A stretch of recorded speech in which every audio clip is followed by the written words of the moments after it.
Hey there, I'm Johnny Mac with your daily comedy news. Tom Segura is beginning to promote his new Netflix series, Bad Thoughts, and he tells Variety Bad Thoughts has everything. Prosthetic genitals, conjoined twins, deepfakes, and one horrified Peruvian mother. Segura said, we had her watch a few episodes at a private screening room with hidden cameras. She told me, give the money back. You can't air this. I'll never see my friends again. Bad Thoughts is 6 episodes. It starts May 13th and is described as grotesque, stylized, and brazenly absurd. Variety describes it as Black Mirror by way of David Cronenberg if Cronenberg were tripping on mushrooms. Segura tells Variety, I always wanted to make movies, and this felt like the first step. I'm trying to be Jordan Peele with penises.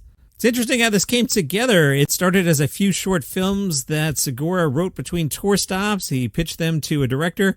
They did an 11-day shoot. Then they had enough material to convince Netflix to order the full series. Tom said, I told my wife what we were filming, and she goes, I've known you for 20 years, and these have been in your head the whole time? The show was produced while Tom Segura's wife, Christina Pazitsky, was battling cancer. Tom said she was diagnosed in June last year. I told her I'd pause production. She said, no, go make your show. She was home recovering surgery while I was in full prosthetics, acting like a sex-crazed mutant. The only note they got from Netflix involved the N-word. He also says in South Korea they may have to blur some of the penis shots. Apparently, if it looks too human, it's a no-go. Bryan Cranston almost joined, but Tom says he liked the script, but it didn't work out, so I just played the part myself. That's showbiz. You know, Tom Segura, Bryan Cranston. Bad Thoughts will also compete at the Emmys for Outstanding Short Film, Comedy, Drama, or Variety Program. Bad Thoughts on Netflix May 13th, and it's May already, not too far away. Today at 4 Eastern, Pete Davidson takes over the Axe Instagram page. Pete will host an Ask Me Anything. I see what you did there. It is a Reddit-style Ask Me Anything. This one focused on confidence and underdog wins. Pete is also headlining a commercial for Axe. It is called Short Kings. In the commercial, Pete Davidson gives a pep talk to a young man insecure about a relationship before spritzing him with his favorite Axe scent. Pete commented on dating apps. He's like, it's just like no, yes, no. It's so rude. Like you don't even know the person, you know? So I really feel bad for this crap of people because I have anxiety, and when I grew up it was just flip phones and it was pretty awesome. But the kids today, they don't even have a shot. So I just hope it changes and enough people revert backwards a little bit. Since Pete is out hawking deodorant, he was asked about deodorant and said, I mean, in high school, Axe was a shower. I went to an all-boys school, and it could be awkward when you're using the gym and showering in a school when you're growing up. It could be tough. So I always had Axe and would just spray it all over and then shower when I got home. It reminds me of growing up and playing basketball outside and having a normal life. My fragrance was Phoenix. It's the blue one. I just remember vividly going to CVS with my mom every 2 to 3 weeks and getting new bottles. I hate to say this, but it's kind of how like prime sports drinks are now where you collect it. It was cool to have like 4 of them on your dresser. There was just something reassuring about it, and you knew that even if you smelled like crap, you'll be fine if you have it. So it really brings me back to my childhood. Don't miss the Ask Me Anything today at 4. Jordan Klepper will do another special for The Daily Show. This one with the really complicated title, The Daily Show presents Jordan Klepper Fingers the Pulse, MAGA, The Next Generation. Yes, there are 3 colons in that title. In The Daily Show presents Jordan Klepper Fingers the Pulse, MAGA, The Next Generation, Jordan Klepper will dive into the pocket of young voters who turned out for Trump during the election. Klepper's travels take him everywhere from college campuses to MMA octagons. It is Jordan Klepper's 6th Daily Show branded special. So you might be saying, well, why don't they just give The Daily Show to Klepper? And you are reminded, oh yeah, remember he hosted The Opposition with Jordan Klepper, which was in the post-Daily Show spot at one point? So I don't know if he'll get another at-bat there.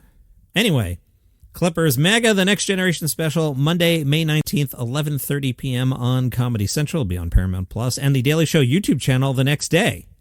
The Las Culturistas Awards are getting more serious this year. They'll be on Bravo. These are the awards given out by Bowen Yang and Matt Rogers. The Las Culturistas Culture Awards recognize culture's most iconic and consequential moments of the year through musical performances, special guests, and over 100 award categories. The awards will be taped in L.A. July 17th, will air on Bravo August 5th, and will stream the next day on Peacock. This next story is just fascinating. Dave Thomas from Second City Television, remember him? Now stay with me here. He says that a close call with death in 2020 affected his worldview. He told the Canadian press, I had sepsis and my arms and legs were twice their size. I was in the hospital. I was actually in hospice, and I thought I was basically done. I looked back on my life at that time and I thought, you know what? I've got no regrets. I had a good run. But he got out. and thought, what am I going to do with the rest of my life? He is 75 years old. How do I put some meaning into this life before I kick the bucket? So he has headed off to Ukraine. He's creating a video campaign for the Ukrainian Freedom Fund, a Kyiv-based U.S. registered charity run by one of his friends. The Ukrainian Freedom Fund aims to provide non-lethal equipment to outgun Ukrainian forces. Now, I love this paragraph from the Canadian press. I'm going to read it verbatim deliberately because I can't believe they put this all in the one paragraph. Okay, you ready? Quote, I looked at the situation in the Ukraine and I thought, well, this is terrible and I should try to help, says Thomas, whose credits include 1993's Coneheads, the 2001 film Rat Race, and 90s sitcom Grace Under Fire. Why did you have to put his credits there?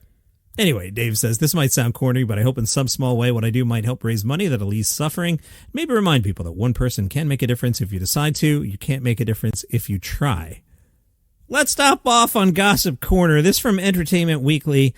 I'm not sure Chloe Fineman realizes what words came out of her mouth. Okay, there's a TikTok video. Chloe Fineman says she was scolded by a rude restaurant manager in New York while exchanging pleasantries with Demi Moore and Demi's dog, Pilaf.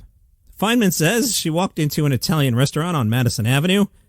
A server led to the table right away. Fineman explains, there's several empty tables, and I sat down. Then I look up, and there's the dog and Demi Moore. And I was like, oh, hi, we met once or twice.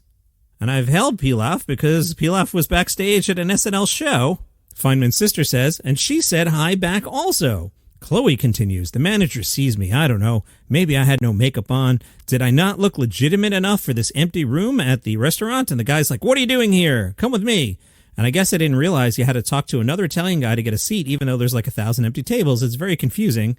And here's the part where I think she doesn't realize what words came out of her mouth. Chloe Fineman said, I was like, calm down. I'm not nobody. I'm on SNL. Dude, calm down. Just because you're on SNL, you're not in some extra tier. Chloe says, he was like, I don't care who you are. I treat everybody the same. Yes, good job, Mr. Restaurant Guy. I don't care that you're on SNL. We have rules here at the restaurant. Follow the rules. You can be on SNL all you want. You don't get special class. Fineman recalled. And I was like, you're being rude. And he's like, you're being rude. Anyway, I don't want to get into details, but let's say a personality of mine started to come up that I don't love. I took myself out of the situation. You could call it a Karen moment. I also call it living in New York, and everyone is rude as F. Somebody sounds a little entitled, but I wasn't there. I don't know. And in Philly, where people are even more friendly than they are in New York, it's Variety Pack, a 2-weekend festival of Philadelphia's weirdest alt comedy acts. Not just stand-up, not just improv, not just sketch, a little bit of everything. It kicks off tonight through the 3rd, and then again May 8th through the 10th at the Drake Theater. Producer Chaz Martin says, Philly is full of weirdos. We have incredible stand-ups, brilliant improv, and an emerging sketch comedy scene, but there's been a void when it comes to truly wild out-of-the-box comedy. That space used to belong to the beloved Good Comedy, which closed in 2020. Variety Pack is here to bring that spirit back. If you like your comedy weird and unpredictable, this festival is for you. It kicks off tonight with Have You Seen My House, a whirlwind cabaret featuring the songs of Patti Smith, Bette Midler, Dolly Parton, and more. Other shows this weekend include Cartoon Club, the entire effing Twilight saga in 60 minutes, and Clip Show, a live comedy show hosted by character actresses R. Eric Thomas and Chris Newcomer. And yesterday I promised I'd finish off that John Cleese article. He spoke with the Hollywood Reporter. They were curious about the pythons fighting. They seem to always be fighting. And John said, if you look at the history of most groups, you'll find there's always quarrels at some point. And I think we've done quite well. What people often don't understand about a team is that a team is not composed of all people who do the same things well. It's a group of people who do different things well. Terry Gilliam, at an early stage, decided he just wanted to direct movies. Eric Idle didn't really come forward until 1983's The Meaning of Life, because Eric is very, very strong on music, and particularly on lyrics. Michael Palin, who always loved travel, did some travel programs. Terry Jones did all sorts of things. Graham Chapman was two people, really. He was Chapman Sober, who was an extraordinary good writer and a really fine actor, and Chapman Drunk, who wasn't awfully good at anything and couldn't remember his lines. Whereas I like comedy, and I very much enjoy simple pleasure making audiences laugh. Very different people. So inevitably, as we get older and become slightly more authentic, we go in different directions. And that's your comedy news for today. See you tomorrow.